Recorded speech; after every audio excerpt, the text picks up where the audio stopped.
بسم اللہ الرحمن الرحیم۔ معزز ناظرین السلام علیکم، میں ہوں محمد عامر، آپ دیکھ رہے ہیں عامر اسلامک اسپیچ۔ آج کا عنوان ہے بہلول دانا اور تاجر کا واقعہ۔ ایک دن ایک تاجر بہلول دانا کے پاس آیا اور پوچھا، حضور میں کیا خریدوں؟ جناب بہلول نے فرمایا، کالا کپڑا خرید لو۔ تاجر شکریہ ادا کرتے ہوئے الٹے قدموں سے چلتا ہوا واپس چلا گیا۔ جا کر اس نے علاقے میں دستیاب تمام تر سیاہ کپڑا خریدا۔ کچھ دنوں بعد شہر کا بہت بڑے آدمی کا انتقال ہوا۔ رواج کے مطابق ماتمی لباس کے لیے سارا شہر سیاہ کپڑے کی تلاش میں نکل کھڑا ہوا۔ اب سارا کپڑا اس تاجر کے پاس ذخیرہ تھا۔ اس نے منہ مانگے داموں فروخت کیا اور تاجر نے اتنا نفع کمایا جتنا ساری زندگی نہ کمایا تھا، اور بہت ہی امیر کبیر ہو گیا۔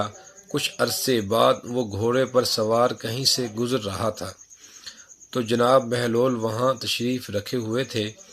وہ وہیں گھوڑے پر بیٹھے ہوئے بڑی بے ادبی سے بولے، اوے دیوانے، اب اس بار کیا لوں؟ بہلول نے فرمایا، تربوز لے لو۔ وہ تاجر بھاگا گیا اور ساری دولت سے پورے ملک سے تربوز خریدے۔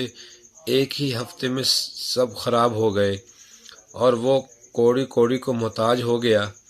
اس خستہ حالی میں گھومتے پھرتے اس کی ملاقات پھر بہلول دانا سے ہو گئی تو اس نے کہا، آپ نے میرے ساتھ کیا ماجرا کیا؟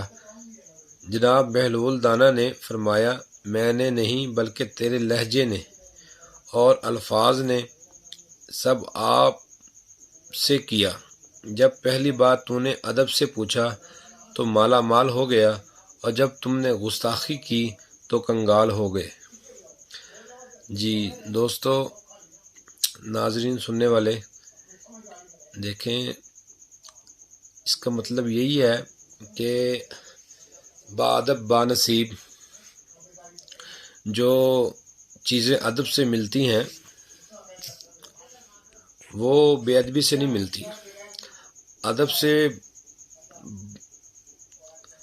جو ہوتے ہیں نا جی، جن کا ذہن کام نہیں کرتا ہے، یا ویسے مطلب جو استادوں کا ادب کرتے ہیں، اللہ پاک ان کو بڑے انعامات دیتے ہیں۔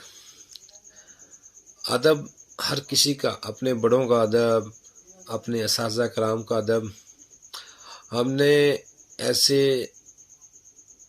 آدمی دیکھے ہیں جو دکھنے میں اتنے ذہین نہیں تھے مگر استادوں کا ادب بہت زیادہ کیا، تو اللہ پاک نے ان کو ایسا نوازا کہ آج وہ عالم دین ہے۔